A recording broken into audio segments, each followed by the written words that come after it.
Sophiste désigne à l'origine un orateur et un professeur d'éloquence de la Grèce antique, dont la culture et la maîtrise du discours en font un personnage prestigieux dès le 5e siècle avant Jésus-Christ. En particulier dans le contexte de la démocratie athénienne. Et contre lequel la philosophie va en partie se développer. Au sens moderne, il désigne une personne utilisant des sophismes, des arguments ou des raisonnements spécieux pour tromper ou faire illusion.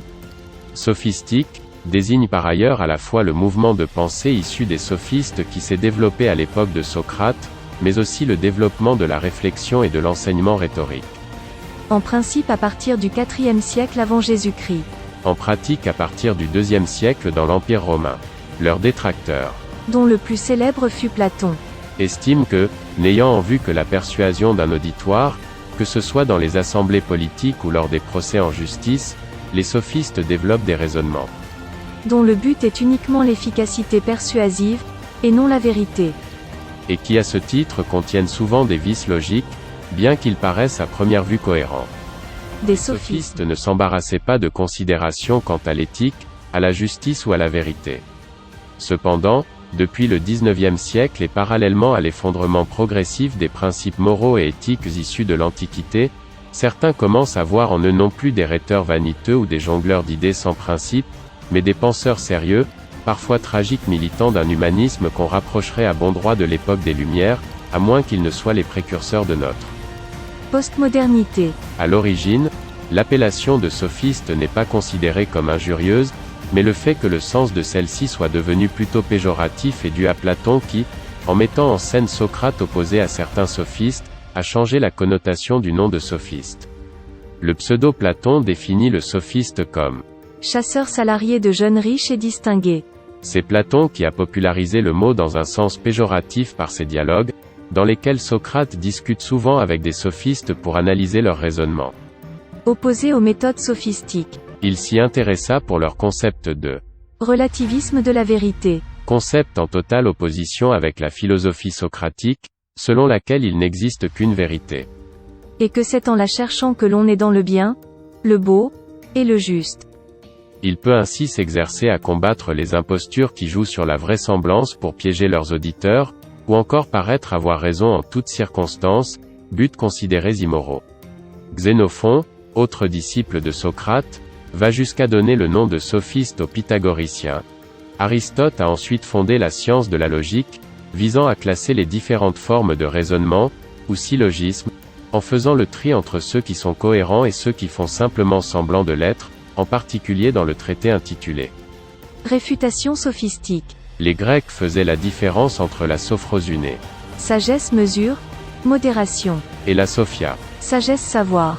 Parmi ceux qui s'intéressaient à cette dernière, il y eut d'abord les sophoi, sages, en particulier les 7 sages, puis les philosophoi, chercheurs de Sophia, philosophes, voire Pythagore. Entre les deux se situent les sophistes.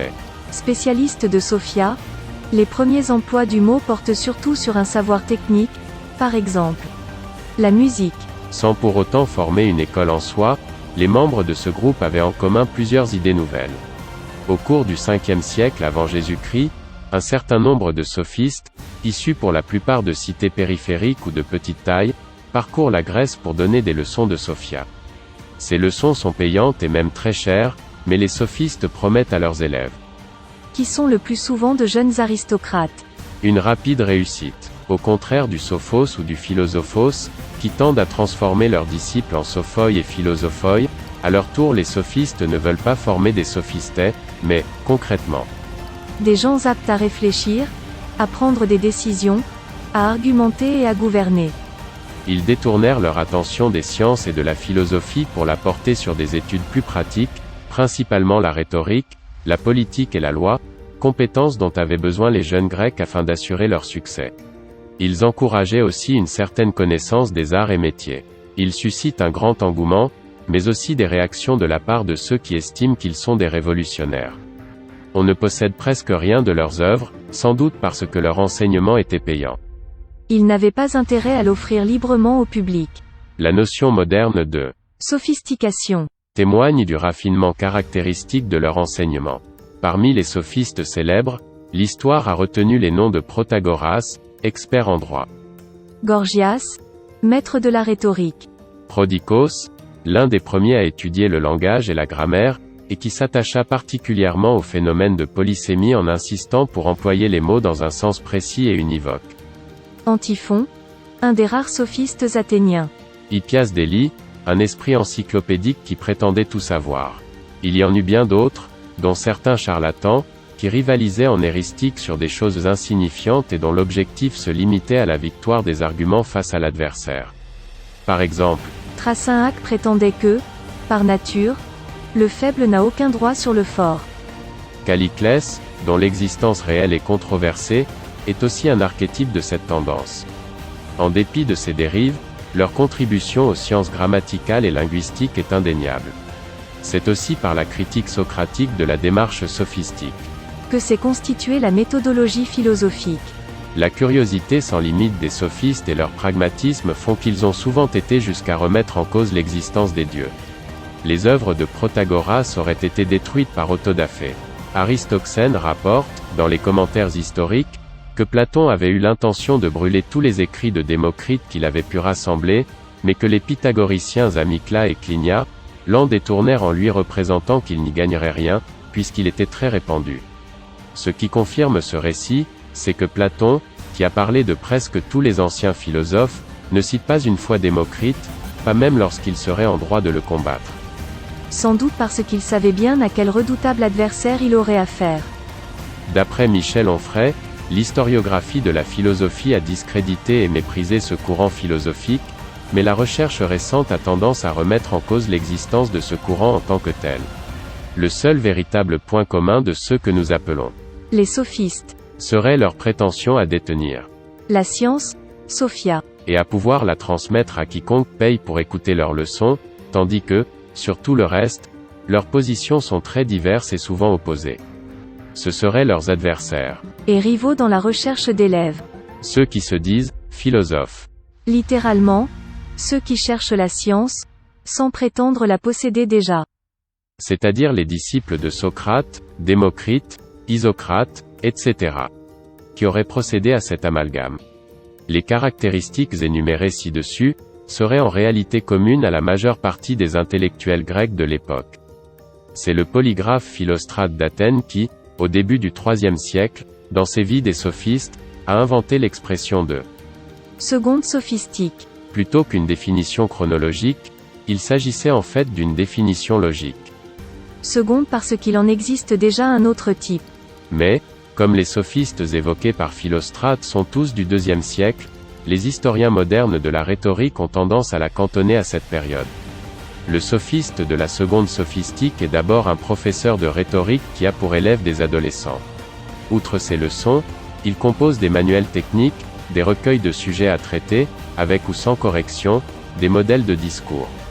Le sophiste a aussi un rôle de porte-parole de sa cité, il compose et prononce des discours lors des grandes occasions. Visite d'un grand personnage, en particulier de l'empereur, fête solennelle, ambassade auprès de l'empereur ou auprès d'une autre cité, remerciement à un bienfaiteur, éloge. Il peut aussi jouer le rôle de conseiller auprès de sa cité en composant des discours qui prônent telle ou telle politique, telle réforme, qui dénoncent tel défaut. Enfin, en partie à titre publicitaire, pour conquérir des élèves, le sophiste se déplace souvent pour donner des échantillons de son art en des séances publiques dans d'autres villes que celles qu'il habite. À l'époque romaine, le sommet d'une carrière pour un sophiste est d'être remarqué par l'empereur, auprès duquel il pourra jouer les mêmes rôles qu'auprès d'une cité, comme ce fut le cas pour le rhéteur libyen Fronton et Hérode Atticus, qui furent les précepteurs de Marc Aurèle. De Dion de Prusse qui fit élire l'empereur Nerva ou à Aelius Aristide. Certains historiens de la rhétorique parlent encore d'une troisième sophistique, pour distinguer les sophistes du IVe siècle et du Ve siècle de leurs prédécesseurs.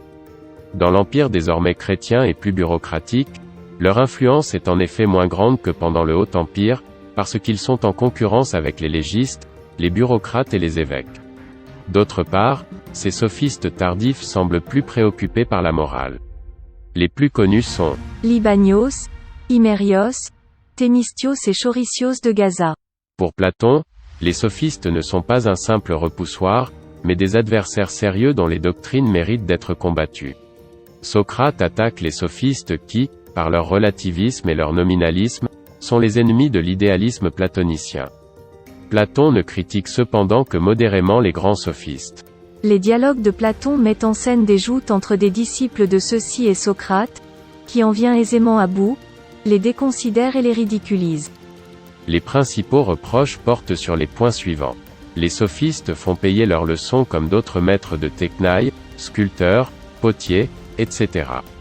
Alors que la sagesse, Sophia, ne peut être ravalée au rang de techné et que la faire payer, c'est la corrompre. Platon était issu de l'aristocratie, alors que les sophistes étaient issus du peuple et des classes populaires.